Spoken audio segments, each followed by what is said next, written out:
It's my final Halloween mani of the year. Are you ready to see it? Because I love it. It's one of my favorites. I love it. I'm going to use the plate from Mundo de Unis. I bought this last year. It's a Mickey Halloween plate.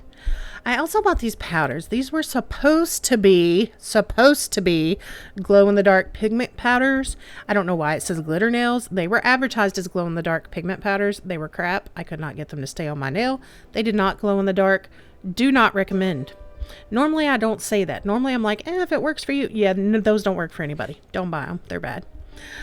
So after an epic fail with that, I did a little practice tip, and that's the look that we're going to go for. I grabbed finger paints from Sally's Beauty and TP tipping from Maniology. I am a Maniology affiliate, by the way. Code is JILLIE10 for 10% off your purchase. Gives me a little commission that helps me pay for nail art stuff. And trust me, I spend a lot more than I make. I love this color easel down the road from Finger Paints. In fact, most of the gels that I've tried from them are not bad. I will say I haven't used tons and tons of gel polishes, but I have definitely liked this one compared to some other ones that I have used. I'm also going to use Scarab Wings from Maniology and then a Born Pretty Purple Chrome. See the little nail tip next to it? This is the kind of design that we're going for with it. And I also am going to use a purple and green glitter mix. So what I'm going to do is grab Scarab Wing, which I think is absolutely stunning, and I still think Maniology chrome powders are very overpriced, and it drives me crazy, but I absolutely love this one. I can't tell you how many times I've reached for this when I go for a chrome powder. So if you're okay with the price tag, spend the money. If you're not okay with the price tag, stick it with the sausage. So I am going to kind of buff this color in just along like a French tip. I want to do an ombre of the green and purple together. And so what I'm doing is just kind of blurring that edge line, and I am making sure to cap the tips on this too because I want the tips to be all cute and pretty. I also do prefer to brush, like rub this in with a eyeshadow applicator. You can use your finger. I generally don't because my skin is oily and I usually have cuticle oil on and I just don't want to ever cross-contaminate it accidentally. So I prefer not to, but both work. It's fine. And what I'm going to do now that the edge is kind of feathered out on the green is go in with this purple chrome from Born Pretty and just kind of blend it in a little bit over the top. I do wish these had kind of blended together a little bit more, but I didn't want to risk messing up the look, so I kind of just stopped instead of continuing to fiddle with it. But I still like how it looked overall.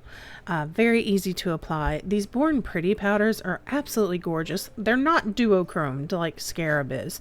They are a single color, but they're also like 15 pots of it or 10 or 12, something like that for under 20 bucks. So when the Maniology powder by comparison is $10, you can see why I get a little like butt clinchy over the Maniology ones. They stress me out just a little bit with the price. Now, different people have different budgets. If everything's comfortable for you, use the Maniology ones. They're fantastic.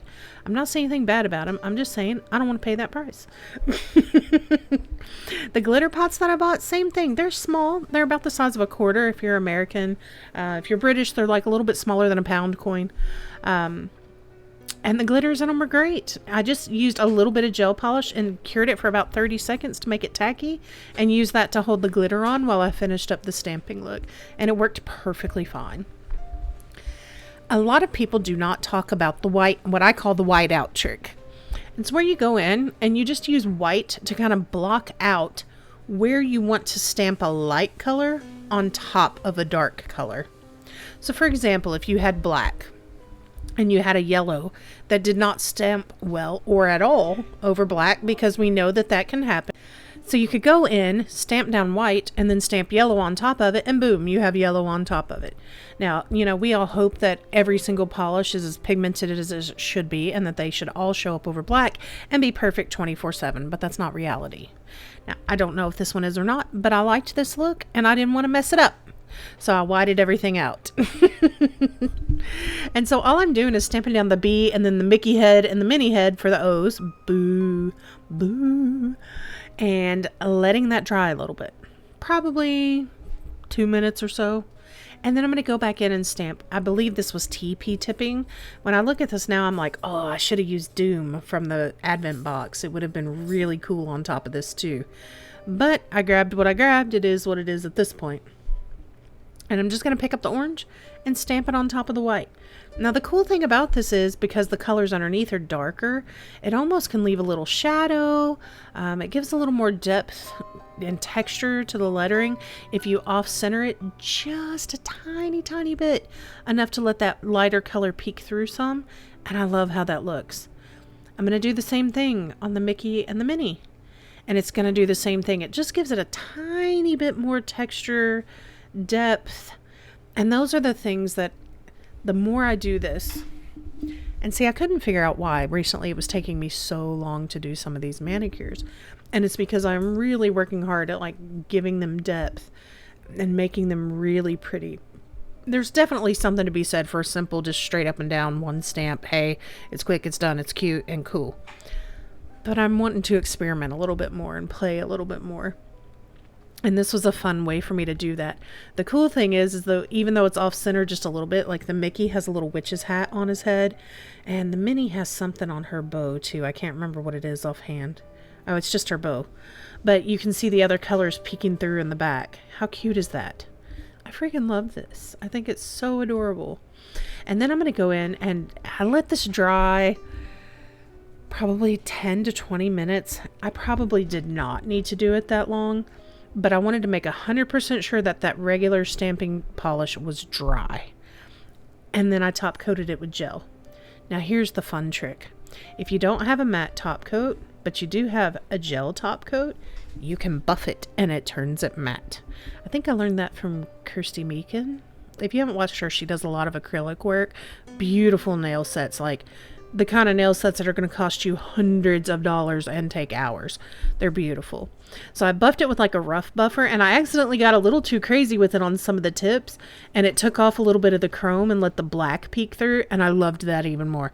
Happy accident, right?